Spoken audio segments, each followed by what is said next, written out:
the Mexican-American founder of the United Farm Workers Union, explained to a gathering in 1984 how he was able to bring about better conditions for migrant workers. "We organized," and then added, "Once social change begins, it cannot be reversed." But that social change does not begin on its own. Someone must call for it, must raise what is often a lonely voice to insist that all voices be heard and heeded. Listen then to the people who created this country, kept it from disunion, and brought more of its citizens into the fullness of their rights. With the clarion call, "Give me liberty," you can hear the sounds of our timeless struggle to fulfill the promise of America, to form a more perfect union.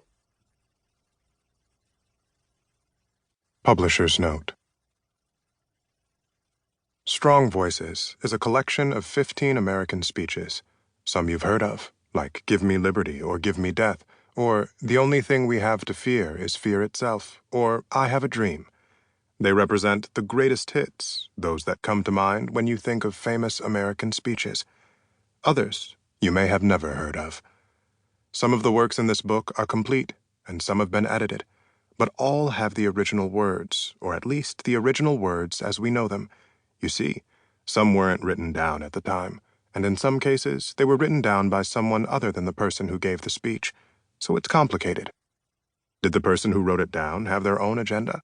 Did they alter what was actually said? Some of the speeches are very readable and easy to understand, like Lou Gehrig's Farewell to Baseball. Others are harder. For each speech, acclaimed writer and history lover Tonya Bolden provides an introduction, telling us what was going on at the time, who the person was, and what it all meant. And along the way, Bolden provides many fascinating insights.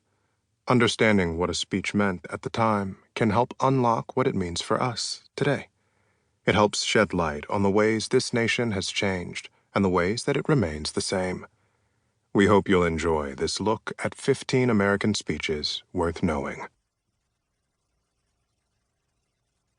Patrick Henry, May 29, 1736 to June 6, 1799.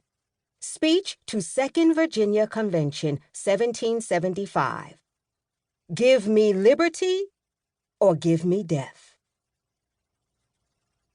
Patrick Henry. In 1763, with the end of the 7 Years' War between Great Britain and France and their allies, Great Britain controlled more territory. The new land included Canada and what would one day be the United States Northwest Territory. But there was a downside: debt. To climb out of the hole, Great Britain imposed more taxes on its 13 North American colonies. There was the Stamp Act of March 1765, for example. It taxed all manner of printed paper, from newspapers to playing cards. Then came the Townshend Acts, taxing glass and paint, among other imported goods. People in the 13 colonies were outraged, especially in Boston, where King George stationed troops in 1768. It was also in Boston that, on March 5, 1770, redcoats, as British soldiers were called, fired into a crowd of rowdy colonists on King Street. The first to fall in this Boston massacre was a seafarer of African descent, Crispus Attucks. 3 years later, in response to a tax on tea and overall British oppression, colonists staged the Boston Tea Party, December 16, 1773. Under cover of night, roughly 100 men, disguised as Mohawk Indians, boarded 3 British ships. They then dumped more than 300 chests of tea, roughly 45 tons, into Boston Harbor. Britain retaliated with what Americans called the Intolerable Acts. For one thing, the port of Boston was closed until all that destruction